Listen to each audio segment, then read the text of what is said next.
territoires. Merci Madame la Présidente, Madame la Ministre. Alors que nous avons fêté le 17 janvier dernier les 50 ans de la loi de Simone Veil légalisant le recours à l'interruption volontaire de grossesse et un an après la constitutionnalisation de la liberté garantie de recourir à l'avortement, l'accès à ce droit fondamental reste largement inégal sur le territoire. Pour les 11 millions de femmes vivant en zone rurale, ce droit aujourd'hui constitutionnel n'est toujours pas garanti. En juillet 2024, l'étude de l'IFOP commandée par le planning familial rappelait que plus de la moitié des femmes vivant en zone rurale ayant eu recours à un avortement faisaient part d'inégalités d'accès à l'IVG. En 2021, l'excellent rapport d'information Femmes et ruralité rendu par la délégation aux droits des femmes du Sénat, et dont ma collègue Raymonde Poncet Monge a été une rapportrice, pointait déjà ces inégalités.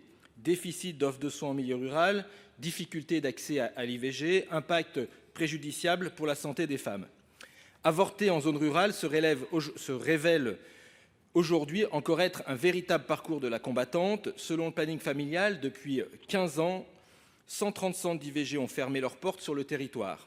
Conséquence, un allongement des délais entre la première demande de rendez-vous et la réalisation de l'IVG, une méthode d'avortement parfois imposée, ou encore un allongement du temps de trajet. En 2022, 17% des femmes ayant eu recours à l'avortement se sont rendues hors de leur département. Dans les Hautes-Alpes ou dans l'Ain, département limitrophe de l'Isère par exemple, ce taux dépasse les 40%. Le département de la Drôme a voté en mars dernier la fermeture de 7 centres de santé sexuelle dans un territoire qui en compte 18 au total et a acté la baisse de 20% des budgets alloués aux 11 autres centres.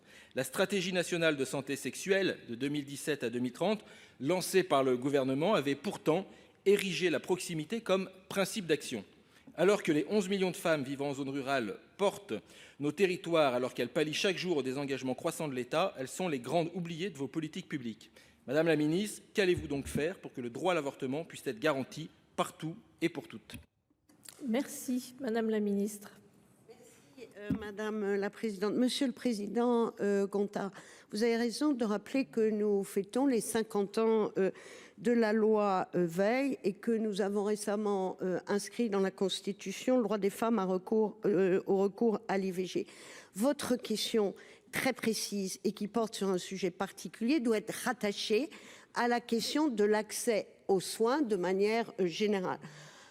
Pour rappeler un seul chiffre, en France, on compte en moyenne 2,6 gynécologues pour 100 000 femmes en âge de consulter. Donc nous voyons bien que nous avons un nombre de gynécologues absolument insuffisant, c'est un constat, et je pense que la libération des numerus clausus permettra d'améliorer les choses. Mais 77 départements sont en dessous de cette moyenne et 13 ne comptent aucun gynécologue à ce stade et aujourd'hui. Face à ces réalités, le gouvernement n'est pas resté inactif. Des réponses concrètes ont été apportées depuis 2016. Les sages-femmes, et nous voyons aujourd'hui beaucoup de sages-femmes s'installer dans des territoires ruraux, peuvent prescrire et pratiquer l'IVG médicamenteuse. Et depuis 2023, elles sont autorisées à pratiquer l'IVG en établissement. La téléconsultation permet désormais d'accéder à une IVG médicamenteuse sans se déplacer dans les délais légaux. Ces mesures renforcent un réseau de proximité essentiel grâce à l'engagement des sages-femmes et des pharmaciens. Je souhaite également saluer ici une initiative exemplaire, le gynécobus des Ardennes. Ce dispositif mobile, piloté par une sage-femme et une auxiliaire de puériculture, propose un accès direct à la contraception, au dépistage et à l'information de l'IVG dans un territoire sous-doté en professionnels de santé. Merci, Madame la